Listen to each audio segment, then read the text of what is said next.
وزیر اعظم شہباز شریف کی زیر صدارت خصوصی سرمایہ کاری سہولت کونسل کی ایپیکس کمیٹی کا تعارفی اجلاس ختم ہو گیا۔ اجلاس میں معاشی اصلاحات، اداروں کی نجکاری اور محکموں کی بہتری کے لیے اقدامات پر غور کیا گیا۔ اجلاس کے موقع پر وزیر اعظم سے چاروں وزرائے اعلیٰ کی بھی ملاقات ہوئی۔ اس دوران وفاق اور صوبوں میں تعاون بڑھانے پر اتفاق کیا گیا۔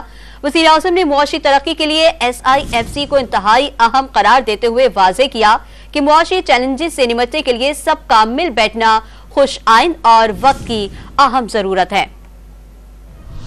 SIFC ایک اہم پلیٹ فارم ہے جسے جاری رکھا جائے گا۔ وزیر اعظم شہباز شریف نے خصوصی سرمایہ کاری سہولت کونسل کے تعارفی اجلاس میں اہم پیغام دے دیا۔ وزیر اعظم کی زیر صدارت اسپیشل انویسٹمنٹ فیسیلیٹیشن کونسل کی ایپیکس کمیٹی کا اجلاس ہوا، جس میں army chief general Asim Munir سمیت اعلیٰ عسکری حکام نے شرکت کی۔ وزیر اعلیٰ خیبر پختونخوا علی امین گنڈاپور، وزیر اعلیٰ پنجاب مریم نواز، وزیر اعلیٰ بلوچستان سرفراز بگٹی اور وزیر اعلیٰ سندھ مراد علی شاہ سمیت وفاقی وزراء بھی اجلاس میں شریک تھے۔ سابق نگراں وزیر اعظم انوار الحق کاکڑ اور ان کی کابینہ کے ارکان نے بھی شرکت کی۔ وزیر اعظم شہباز شریف نے خصوصی سرمایہ کاری سہولت کونسل کے تعارفی اجلاس سے خطاب کرتے ہوئے باور کرایا کہ SIFC ایک اہم پلیٹ فارم ہے جسے جاری رکھا جائے گا۔ ایپیکس کمیٹی نے نگراں حکومت میں بھی مؤثر اور بھرپور کام کیا۔ وزیر اعظم نے واضح کیا کہ معاشی چیلنجز سے نمٹنے کے لیے سب کا مل بیٹھنا خوش آئند اور وقت کی ضرورت ہے۔ باور کرایا کہ عسکری قیادت نے SIFC کی کامیابی اور غیر ملکی سرمایہ کاری کے فروغ میں غیر معمولی کام کیا۔ اجلاس میں معاشی اصلاحات، اداروں کی نجکاری اور محکموں کی بہتری کے لیے اقدامات پر غور کیا گیا۔ نگراں کابینہ نے معیشت کی بہتری کے لیے مقرر کردہ اہداف